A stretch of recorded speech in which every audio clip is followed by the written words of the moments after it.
Ladies and gentlemen, and welcome back again to Boutiques on Wednesdays. Thank you all for joining us this morning. Yesterday announced the US and Japan made a deal, and it seems to be the biggest trade deal globally ever made, but let's see how that plays out. But markets and global economists are still trying to make sense of the true impact of tariffs. Inflation numbers globally are cooling, but global bond yields are still trickling upwards. Perhaps this is the indication that all are not convinced that the inflation fight is over. It appears that the risk of recession reduced looking at the market numbers that remain semi-optimistic and still in some regions very strong. But then again, looking at the US dollars, I might argue that we are in a risk-off trade environment. Who is right and does it matter? US equity valuations remain high, but fundamental opportunities still remain, and not only in the US, but other regions as well. And we can't ignore US exceptionalism, but we know we should be more diversified. Should one not blend active and passive? And if the answer is yes, then how do we do that? So many questions all the time. It's my great pleasure to introduce to you two exceptional fund managers this morning that might be new to us, but both with exceptional backgrounds. Ashvina Takeldari Kushel, Chief Investment Officer at Hollard Investments, and Rob Ollerman, a long-time investment expert in fund management in our industry, portfolio manager at Laurium Capital, and fund advisor to Thornbridge. And we'll get some clarity on why Thornbridge just now. They're here to give us their insights on the world of investing in global equity, and that will be our focus this morning. Good morning, Rob and Ashvina. Thank you so much for joining us this morning. How are you doing? Good morning, Eugene. Thank you for having us. Morning, Eugene, and everyone else. Yeah, nice to be on this webinar. Thank you. Likewise, so thank you all for joining. Ashvina, you're up first, so you can start sharing your slides if you are ready. And while you're sharing, maybe just for the audience, we've got a fund called the BCI MI Thornbridge Global Opportunities Fund of Funds. That's a big mouthful. Rob and Laurium are the fund advisors to Thornbridge, and that's why we're going to look at the Thornbridge Fund this morning with Rob as advisor on that fund. But first up, Ashvina, from Hollard, thank you so much for joining us again. And the floor is yours. The audience, you know how it works by now. You can post your questions in the Q&A bubble, and we'll get to those questions after both presentations. Thanks, Ashvina. Thank you, Eugene, and good morning, everyone. Thanks for joining us. My name is Ashvina, and I'll be speaking about the Hollard BCI Focus Global Equity Feeder Fund today. The fund was launched in February this year, and it invests in the master fund, the USD denominated fund, which was launched in November 2023. So while the fund itself is relatively new, the investment strategy underlying the fund has been running since 1 January 1998. So it has more than 25 years of track record. But before we jump into the specifics of the strategy and the fund, I would just like to highlight, the global investing landscape and reflect on how that has changed so significantly over the past 15 years. So if we think about it in terms of investing freedom, our access as South African investors to offshore has increased so significantly as the Regulation 28 limits has increased. In terms of access to global equity fund, we have so much more choice from an availability of funds perspective. Even within multi-asset portfolios, there's been an increase in the amount of global exposure, and global equity would take almost the bulk of those exposures. So there's been definitely increasing freedom from an investment perspective, but risk has also increased, particularly from a passive global equity index perspective. The concentration geographically to the US has increased, like Eugene pointed out earlier in the opening comments. even sectorally, concentration has increased to the technology sector, and stock concentration also in the index has increased, with some of the mega cap companies driving performance. And add on top of that, US valuations is looking quite stretched relative to other regions. So while there's been an expansion in choice, the complexity of making good choices has also increased. I would like to just quickly touch on this fund. And so Hollard Investments is a multi-manager, and we offer a range of multi-managed funds or solutions. But this particular fund that we're discussing today falls under what we called our focused range. So there we invest, these are non-multi-managed solutions where we partner with best-in-class managers to offer differentiated solutions. And this is exactly what the Hollard BCI Focus Global Equity Feeder Fund is. It's a single manager fund built around one proven strategy. And this fund helps to mitigate some of the risk in the passive index that I highlighted earlier. And it's a strategy that offers a very compelling, it's a very compelling solution that you can blend in a portfolio together with a passive, but also it it can be complementary when you combine it with active solutions, and I'll demonstrate that a little bit later. So just very quickly on the underlying investment manager of the fund or the strategy, it's Seidel Asset Management. Seidel is a Canadian-based asset manager, and they manage around about $6 billion US dollar worth of assets. Seidel has its root in private client and private banking space. So they place a lot of emphasis on building enduring client relationship. And for us, that resonates very well with Hollard's own ethos of building long-term partnerships.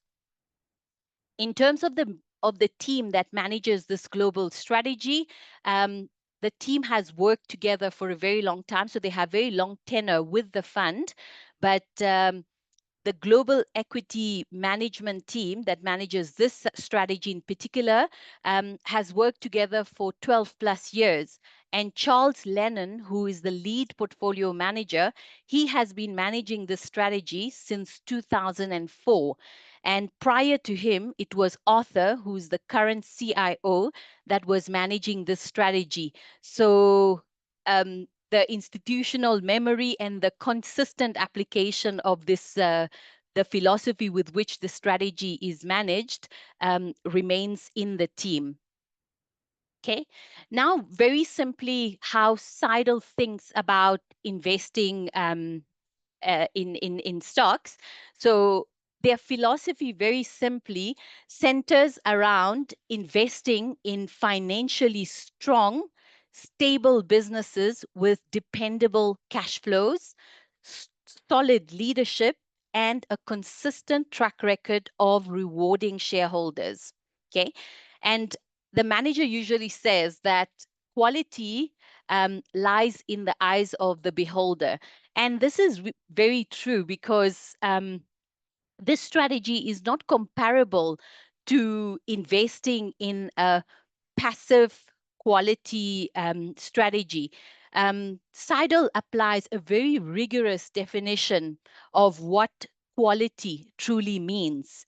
And the kind of characteristics of companies that the manager would define as a quality company are companies that have high market shares or are dominant within the industries within which they operate, companies that have strong financials, robust balance sheets, companies that don't rely on or rely extensively on external capital and debt to grow their businesses, companies that are from sectors that are more resilient to to the economic cycle, and companies that return capital to shareholders, either through growing their dividends or through meaningful share buyback programs. And another special feature of this strategy is Seidel's ability to accurately assess valuation through clear visibility into future cash flows. So they put a lot of emphasis on free cash flow predictability. And that's a cornerstone of their process. So applying this philosophy and through their process, the manager delivers a list of high quality businesses at compelling valuations. Okay, so now how do they put together a portfolio of that is almost an all-weather portfolio with the key objective of delivering consistent total returns across market conditions without an overexposure to a particular theme, geography, or sector? And one of the important feature of this fund is the risk signature that the strategy wants to deliver. And that's a targeted volatility of less than 90% of the MSCI world and a down capture ratio of less than 80%. So this strategy, together with quality, offers downside protection. And this downside protection is not achieved through the use of derivatives. The way the manager does that when he constructs the portfolio is by favoring stocks with very strong downside resilience, by ensuring that the portfolio is well diversified across geographies and across sectors. So at least 8 of the 11 sectors must be represented in the portfolio construct. But within the sectors as well, the manager has a strong preference to overweight defensive sectors like healthcare, consumer staples, utilities, and underweight more cyclical sectors like basic material and real estate. And within cyclical sectors, the manager prefers stocks that have low volatility and are high quality businesses. Another way that the manager brings in that flair of downside protection is by sizing by sizing the stock exposure within the overall portfolio well. So a maximum 6% exposure to a particular stock, and on average 3 to 4% exposure. Another way that they bring in that downside protection is through what they call covariance management. So ensuring that the new stocks that they're bringing into the portfolio have a low correlation to the existing portfolio so that there's diversification and reduction in overall portfolio risk. So that's on a high level how they put the portfolio together in order to deliver quality with downside protection. Now, some of the attributes of the strategy is that it is a high conviction portfolio with around about 35 to 40 stocks. It doesn't use derivatives, like I mentioned. And another interesting feature is the geographical preference of the manager. So this strategy is focused on developed market equities, but the manager can invest up to 15% in emerging market. Historically, that exposure has been run about 5%. And more importantly, when they choose to invest in another jurisdiction, there's a criteria that they ensure exist. They want that the countries have strong and independent institutions. So the market regulators, the central bank, and the judiciary needs to be independent. And hence why this strategy has historically never invested in Russia and China. Okay. This is just about the buy and sell discipline that the manager has when it comes to buying and selling stock. And this is the portfolio that the strategy produces. So you can see an exposure of 50% to the US compared to the MSCI World, which is sitting around about 72%. More exposure to Europe, more exposure to Asia, and a small exposure to emerging markets. So mitigating some of the geographical risk of the passive index that I spoke about earlier. Even in terms of sector, you can see an underweight to the tech sector, so mitigating some of the sector concentration.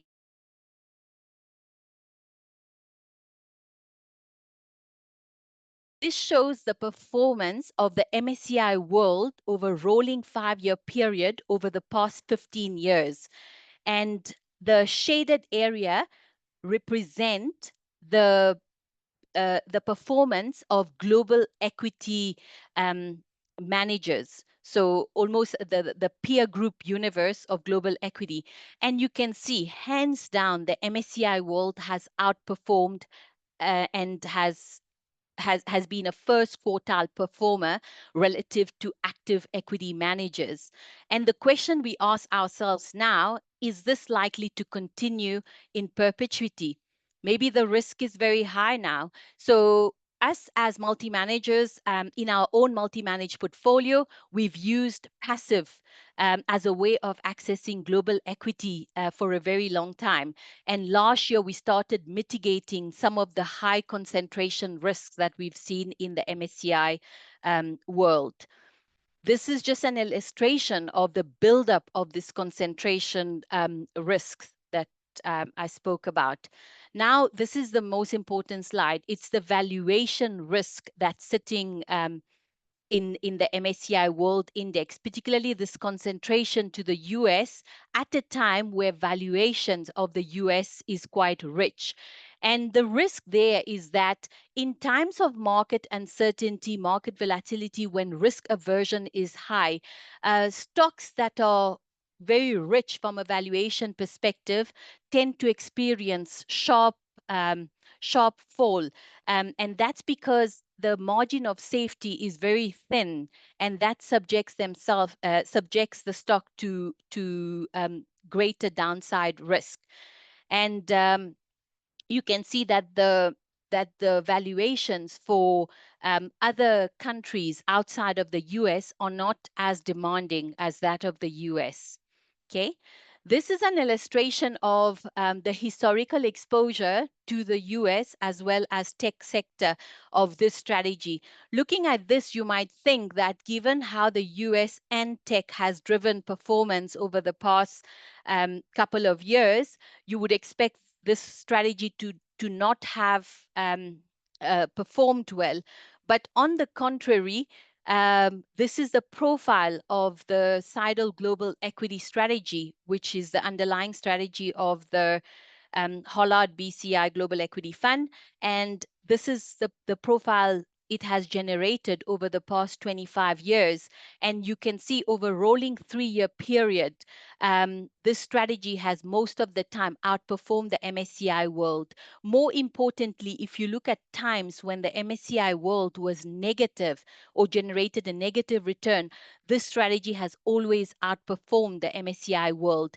But on the other side of the spectrum, when the MSCI World delivers strong returns, positive returns, this strategy doesn't give up that much of that upside. It can still perform. And this is really the proof in the pudding. Okay. How does this strategy now stacks up relative to peers? These are the performance of the global equity peer group over various time period, and the white dot is the strategy that we're talking about, which is the Seidel strategy.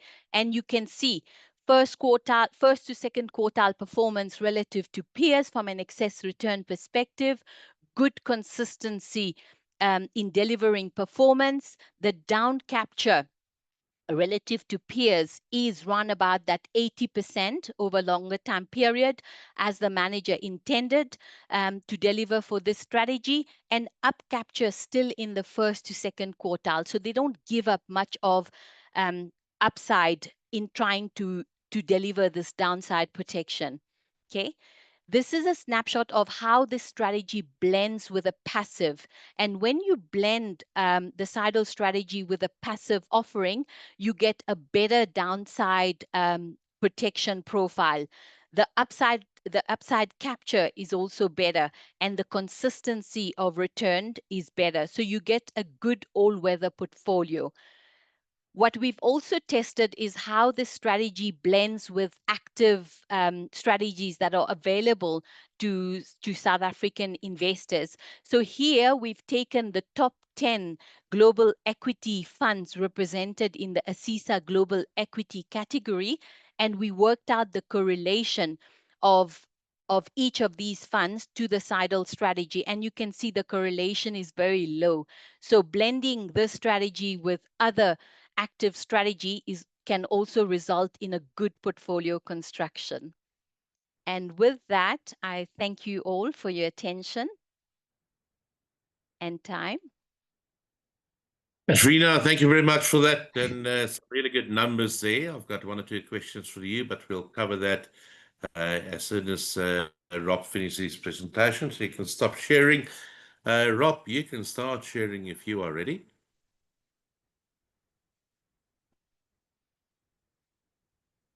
Thanks, and hopefully you can hear me as well. Yeah, fantastic. Thanks, Rob. Perfect. Thanks, everyone. Thanks for the opportunity. I know time is always tight, so I'm going to crack on as quickly as I can into the meat and drink of the presentation. So this will be a new name to many of you. We've only been represented as Thornbridge on the BCI platform as a feeder fund, I think quite recently. But the fund itself has been going since 2004. We are, as Laurium Capital, the appointed investment advisor to the fund. It's a UK open-ended investment company at its base, and it's been going, as I said, since 2004.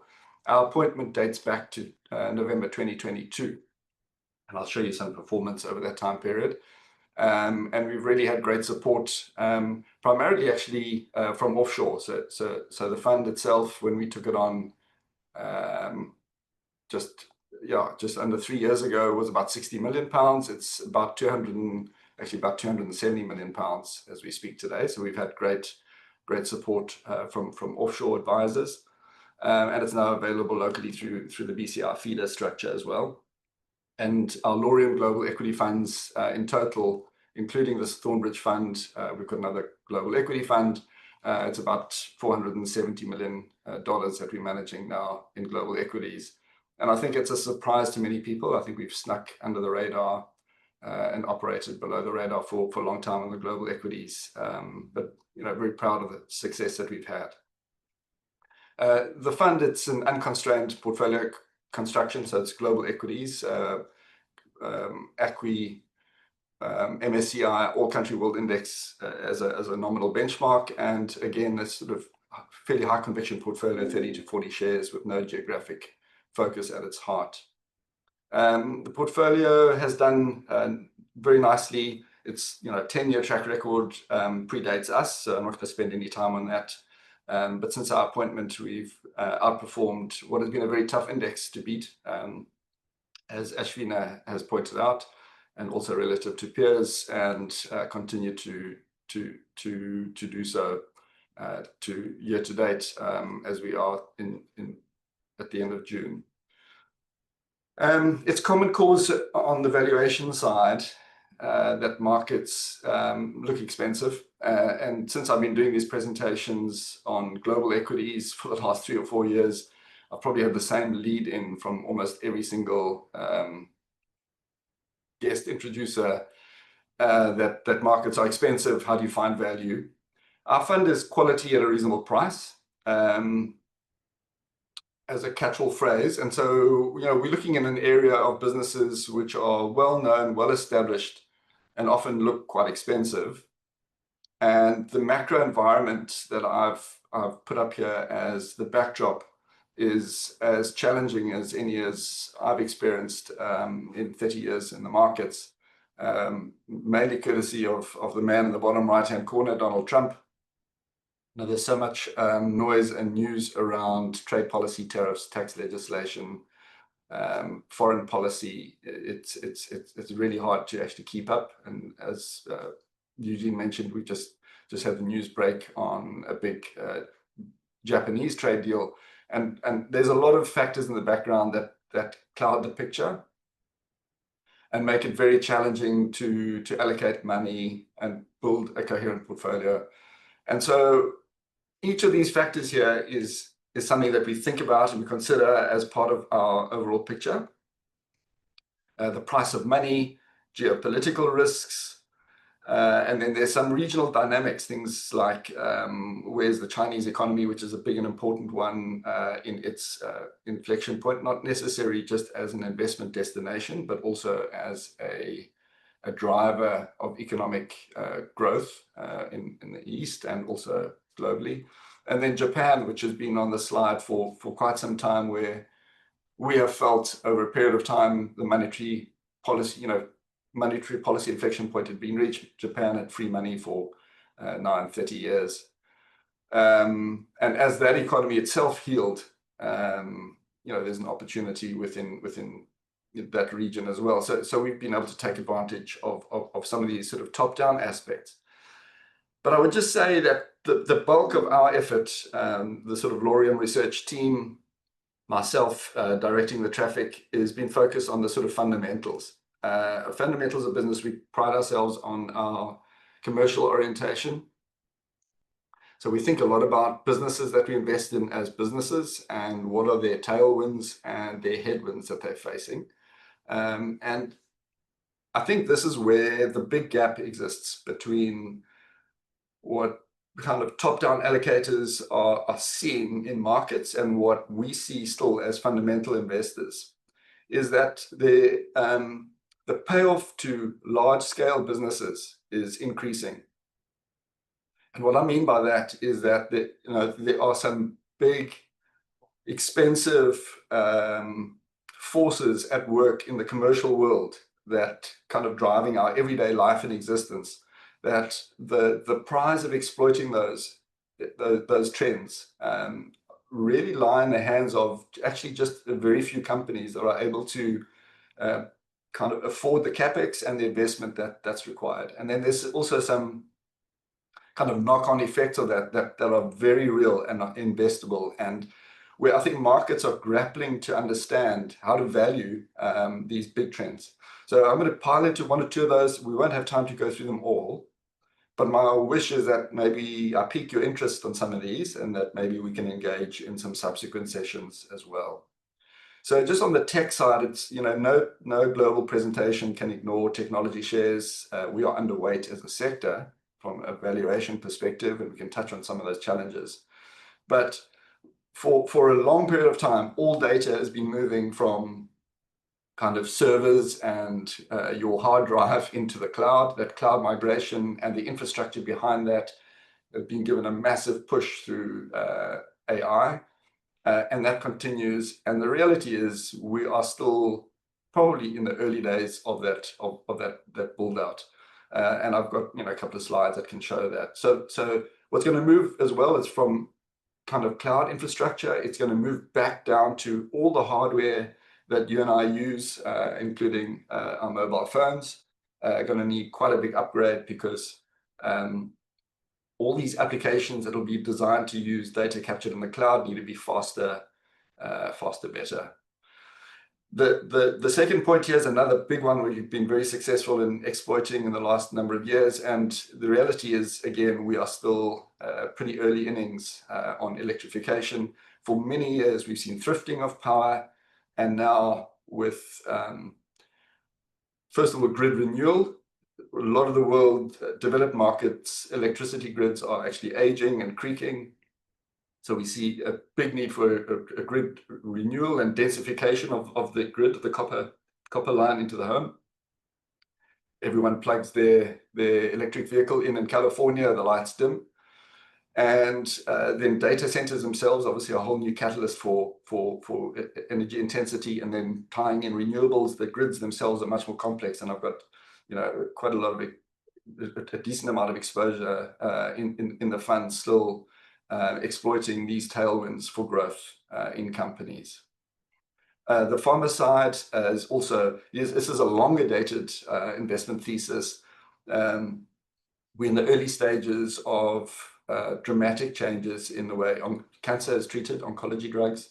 We're also seeing the weight loss drugs, GLP-1s. On those are kind of, I think, on the plus side. On the minus side, there's a lot of patents, a lot of more drugs coming off patent in 2028 than we've ever seen before. And there's also price capping legislation. So we've got these forces that we've been having to deal with on the pharma side, but quite big opportunities still there. In the financial sector, we've got a steeper yield curve. We've often spoken about, Donald Trump is causing a lot of stress in the bond market, but what it is doing at the longer end of the yield curve, it's allowing banks a bit of breathing room on margin. We're seeing a renewed M&A cycle, so on the advisory side, and then also an increased push for deregulation of banks for, since the financial crisis. You and I remember that well, Eugene. The kind of credit committees have been in charge of bank lending. It's still, heavily credit risk managed, but some easier regulation will also free up return of capital as opposed to just return on capital. So we're seeing those trends. And the financial sector is another overweight for us in this environment. And then commodities with a weaker dollar, very little supply right across the commodity supply chain, and big geopolitical risks. We still see a role for commodities in our funds.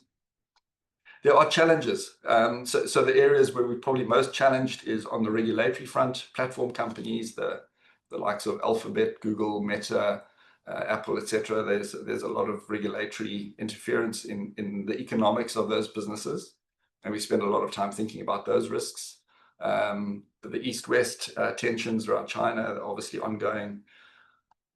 And then on the consumer side, we've largely avoided consumer shares pretty successfully in the recent past, mainly just focused really on some of the staples areas, because the consumer for us seems like there's some cyclical headwinds.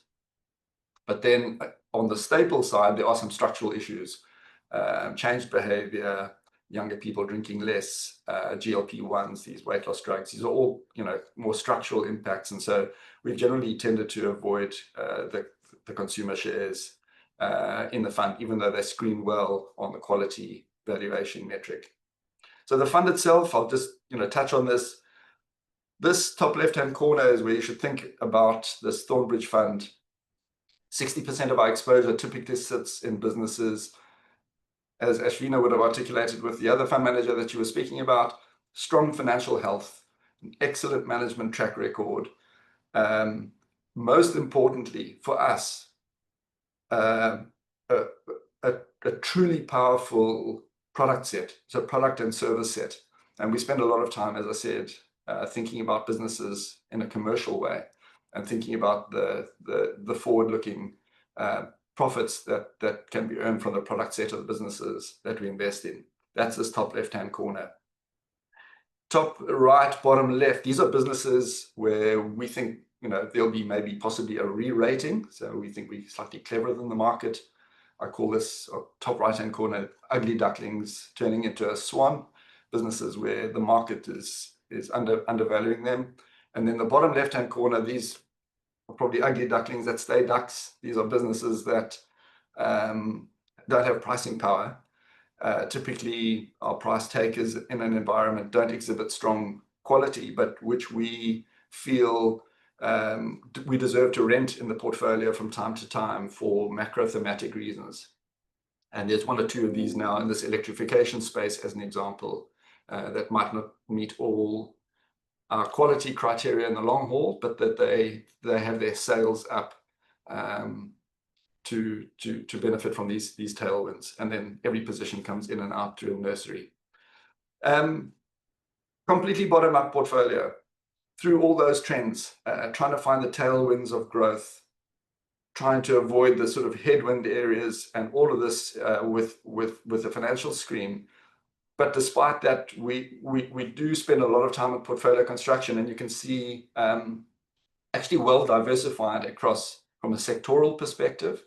underweight technology shares as it is, overweight the financials, healthcare that I spoke about, some of the material sectors at some of the commodity side, and then the staples, and underweight the sort of more discretionary elements of the economy. And that's just the way it stacks up. I do spend a lot of time on portfolio construction, even in that quant way, not much different from the way Ashvina laid out her manager. So that's obviously the benefit of being part of the Lorem team. We spend a lot of time looking at the portfolio for unintended consequences. I will leave this, on the slide pack that people will digest at their leisure. But you can see some interesting shares here, perhaps that you won't have seen in big size before. A share like Quanta, Broadcom. I've got some slides on those. Arca Continental, my favorite Mexican Coke bottler, and the likes of Siemens, big industrial conglomerate, which is in my kind of semi-ugly duckling. It's not such a duckling anymore. Where with re-rating of German assets, we're seeing a re-rating opportunity there. The fund itself, just over 50% US, not that different from some of that top-down fund that Ashvina spoke about. But again, not geographically constructed.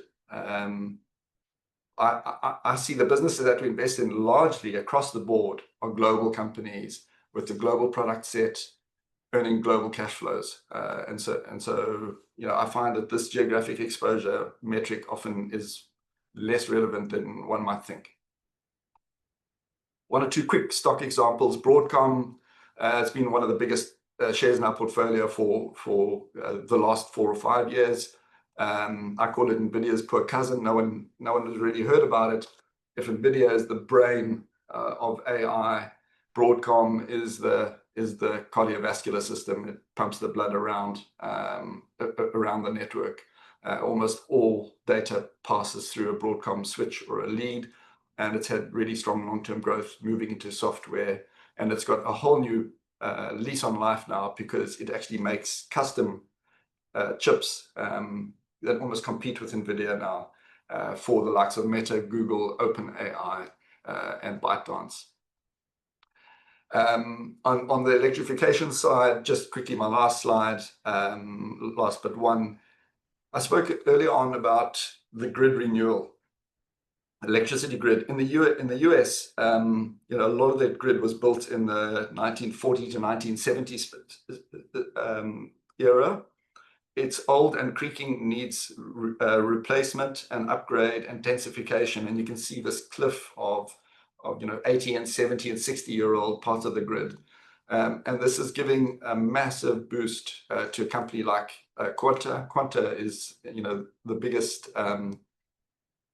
specialist engineering company in the US, coast to coast, 60,000 engineers, its own university, producing kind of talented engineers, which is the biggest challenge, and has a significant still runway of growth. It's run hard, and hence when you see this sort of narrow market stocks like Quanta, GE, Broadcom, you'll look at the charts and you think, "Crikey, Rob, have you lost your mind?"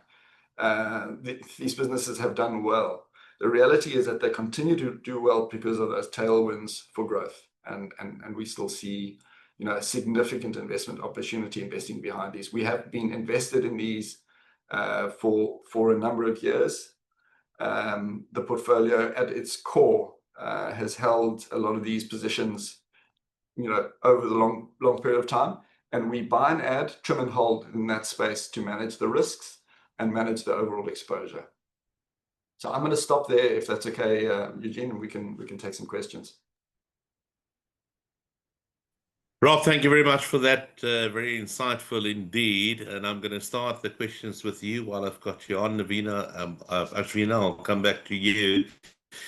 Rob, part of the question is from my side and one of the audience members as well.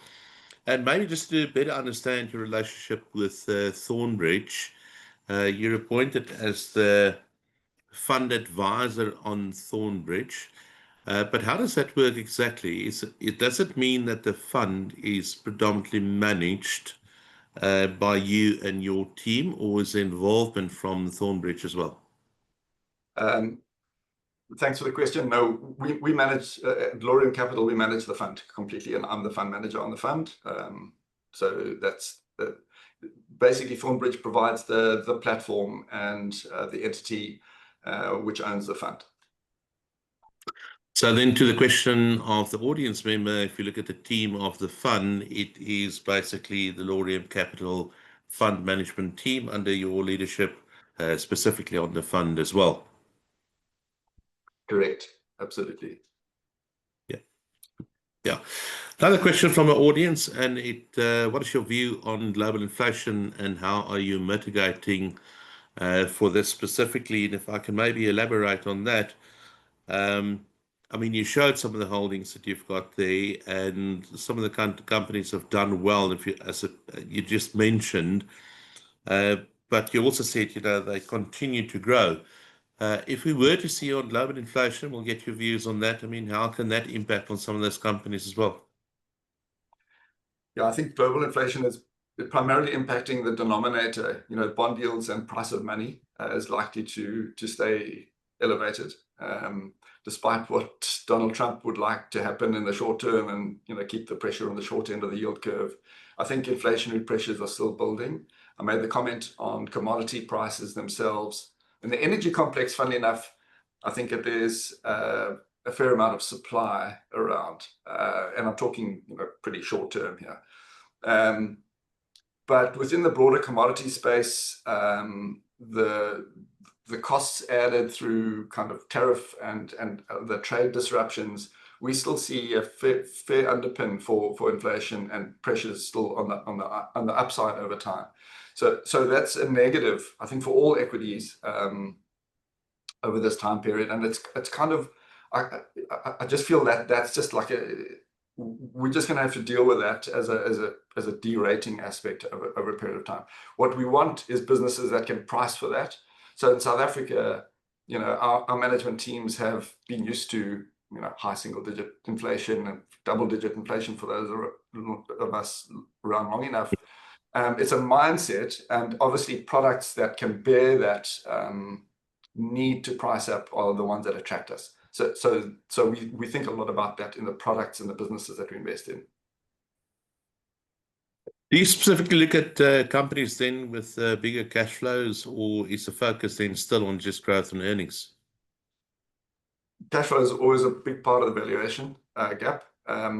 It's much more challenging in businesses which are early stage, and that's why we typically stay away from early stage investments.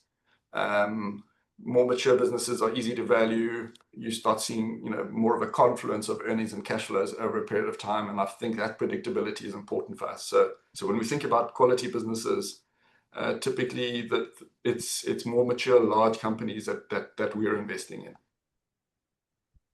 Rob, one of the slides you had on was on global themes, and one of the things that caught my eye was tech innovation around hardware, and that hardware, you know, everybody needs to upgrade. We've seen a lot of presentations recently on how China is almost, you know, starting to win that race in the hardware space globally. Your allocation to China specifically, I think, was 1%, if I remember right. Are there any specific companies in China, maybe not mainland China, more specifically Hong Kong, that you think are stepping to the fore when it comes to hardware that might be of interest? Yeah, for sure. I think that there are some really interesting opportunities coming out there. We've seen, you know, Xiaomi, BYD, some of the, I would say, flag bearers of current innovation in the tech hardware space. We invest in Broadcom. A lot of the companies in the US actually still, despite best efforts, and maybe not at what you know we call the leading edge of semiconductors, those slightly further behind are still, you know, significant parts of that supply chain, even into those Chinese companies. Our China exposure is not been big, primarily because I am not. Well, my view is that a lot of the Chinese companies might have big sales, but I'm not sure how big the profits will be over time. You know, the shareholder value orientation of the US companies is pretty special and unusual. And I find the Chinese companies that we engage with not as shareholder focused as I would like in many cases. So we've got about 3 or 4% exposure, just to correct that number, in China, primarily through the platform companies. Yeah. Okay, very interesting indeed. Ashrina, if I can maybe stick to the subject and looking at Sidel, your asset allocation, you mentioned, focus on developed markets, maximum exposure of 15% to EM now. Explicitly from Sidel, no China, no Russia. Is there any particular reasons for that? Yeah, thank you, Eugene, for the Russia, question. I do understand to some extent.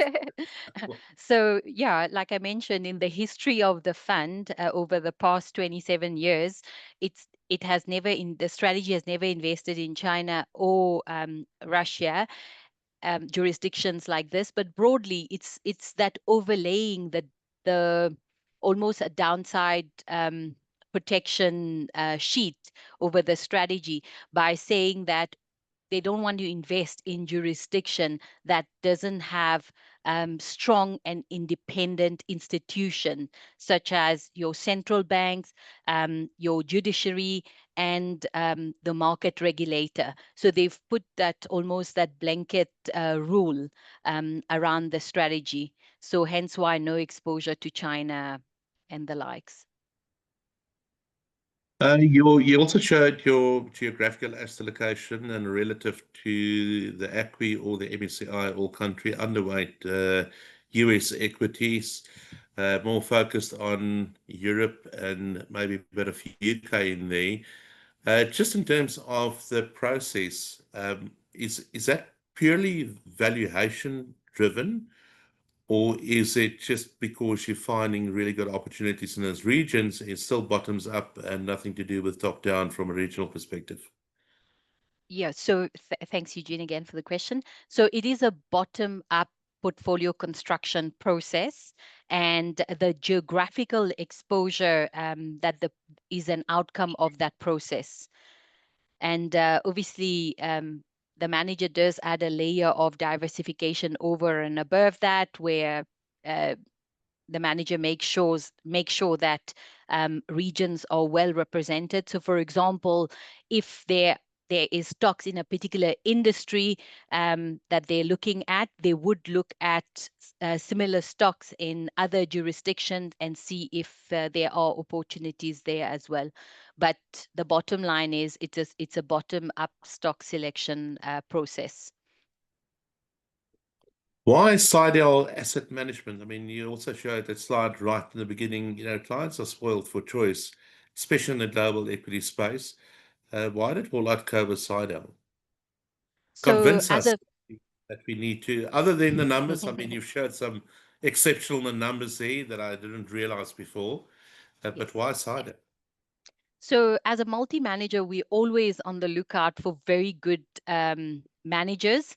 I think locally it's much easier because we are on the ground. We can go and knock on the door and get into their offices and have a conversation. I think globally, finding those managers through a screening process could be easy, but having that relationship with the manager and building that is difficult, because our asset base is not as big sometimes in their life once you convert the rand into dollar.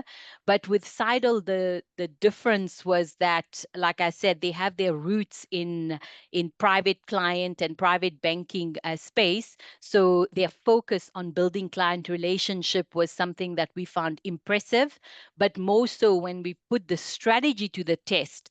For a strategy that offers quality and downside protection at the same time, and have been able to marry those two and deliver the goods through time without the use of derivatives and all of that. For us, that was the biggest win. And the partnership with Sidel is really based on their ability to kind of provide a product that we rate very highly relative to peers and the MSCI world as well. Like I said, it shows in the numbers, and thank you for finding these exceptional managers that we don't normally or falls onto our radar in a normal investment environment. So interesting indeed. Rob, question from the audience. maybe can you speak about the possibility of something like the Plaza Accord being implemented, or rather strategic devaluation of the dollar, and what might the broader implications be? I know Japan was part of the deal way back then, and I think it hurt Japan. Yes, maybe you can speak about the possibility of a potential tail risk, or rather than headwind. Yeah, it's quite a macro question for a fundamentalist like me, but I'll give it a bash. Just a couple of observations. One, the dollar has taken a lot of pain already. This year. We actually forget we're probably, almost probably 12 to 15%. And I would expect actually that the dollar continues to face pressure because of these sort of big passive reallocations. But having said that, I was quoted in an article the other day. Julieta Talevi was doing a piece in her mag, and the reality is Donald Trump certainly. I don't think he wants to face a rapid devaluation of the dollar. So I think these kind of engineered strategic devaluations, I don't buy that. That's where his administration wants to go. I think that's a pain trade that no one there wants. And so it's in their interests to have devalued the dollar to the extent that has happened. And from what I understand, there has been a lot of very large scale hedging of dollar positions amongst passive allocators of capital. In fact, some estimates are almost more than half of the kind of dollar overweight has been hedged from the Asian side. And we've seen the corollary trade is things like gold and precious metals, other stores of value. So I think we're quite far through this trade is the long and the short answer. Maybe further through this trade than one might think. Very interesting. I mean, and it remains a consideration from a SA investor perspective to try and get some sense of where this all might go. Rob, get another question from the audience. Do you have exposure to military defense complex, and how, and does this influence your ESG views, if any? I think we missed the big European defense trade. If I'm honest, that's a look in the mirror test. I would say that there's some capital cycles that I think are long dated, and then some short dated ones. And initially we felt around the time of the Ukrainian war headlines that was a bit of a short dated capital cycle. With hindsight, it's turned into a much longer capital allocation cycle. We are exposed really only in one name, Mitsubishi Heavy, which kind of tickles our box on the electrification trade. So they're the big, between GE Vernova, Mitsubishi Heavy, they're pretty much 50% of the world's gas turbine market. So generation of electricity needs to be brought on. Mitsubishi Heavy also has quite a nice nuclear reactor business. That's a whole new or a reviving part of the grid. But they are one of the three co-contractors for the Eurofighter X1. So they make fuselage and they're in the Navy for Australia, for Japan, also into the EU.